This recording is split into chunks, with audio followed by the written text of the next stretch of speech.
Nors čia medininkai yra mažesnė gyvenvietė, viena iš mažiausių Vilniaus rajono seniūnijų, bet turbūt neištrinsime to, kas yra įrašyta Lietuvos valstybės kūrimo metraščiuose, kad medininkai yra viena iš svarbiausių gyvenviečių, kurios yra mūsų valstybėje.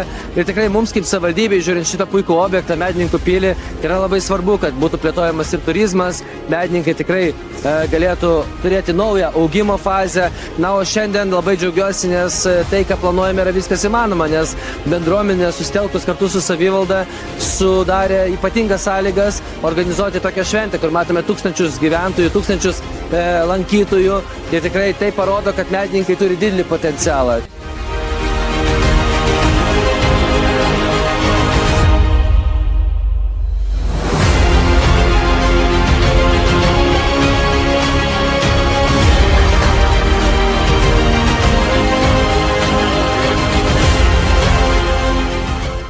Tai šiai dienai šita didinga Medininkų pilis priklauso Trakų muziejui, bet savivaldybė deda didelės pastangas, kad mes perimtumėm šitą pilį. Praeityje yra buvę siūlymų, kad pilį galėtų valdyti Vilniaus rajono savivaldybė, bet tada buvo atsisakyta, bet šiandien tikrai matome didelį šitos vietos potencialą, kaip ir kultūriškai, ir tradiciškai būtų galima išnaudoti, ir kad šita vieta tikrai taptų gyva. Tai šiandien, man atrodo, yra tas geras žingsnis parodyti, kad Vilniaus rajono savivaldybė kartu su bendruomenėm gali įveiklinti šitą vietą, ir manau, kad tai bus paskata ir politikams.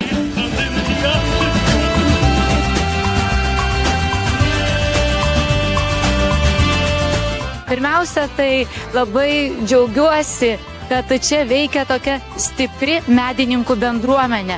Tai būtent jų iniciatyva, jų susitelkimas, jų noras padaryti ne tik būtent prisiminti praeitį, medininkų istorinę praeitį, bet taip pat kurti medininkus ateičių kartoms.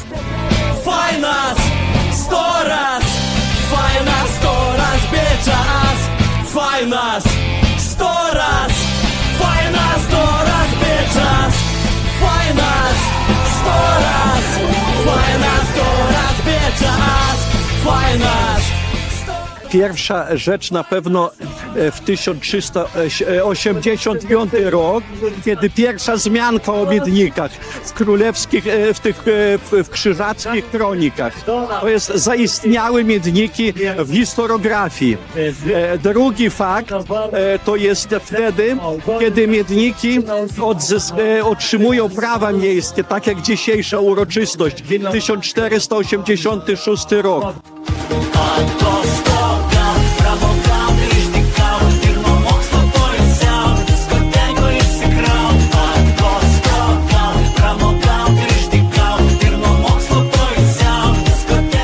Trakų istorijos muziejaus Medininkų pilies skyrių, tai mes turime bokštą ir ten ekspozicija yra muziejaus.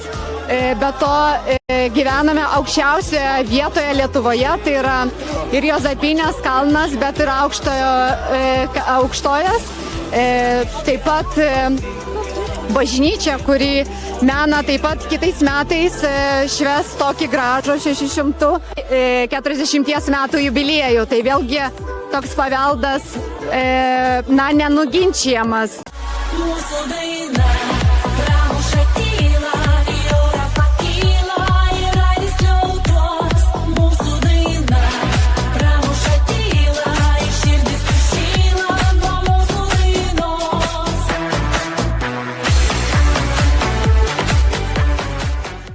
Ir vos įvažiavus į savo gimtąjį kraštą, į savo gimtąją žemę, pamačius tiek automobilių, tiek šviesių veidų, tiek pažįstamų, net giminaičių, su kuriais, turbūt tokie laikai, kai mes susitinkam vestuvėse arba laidotuvėse, ir staiga mes susitinkam šitoj stebuklingoj, magiškoj vietoj, šalia bažnyčios, Medininkų pilyje, čia, kur prabėgo mano vaikystė, kur aš čia gaudžiau savo klasiokės, mes čia žaisdavom slėpinių. Neįtikėtinas jausmas.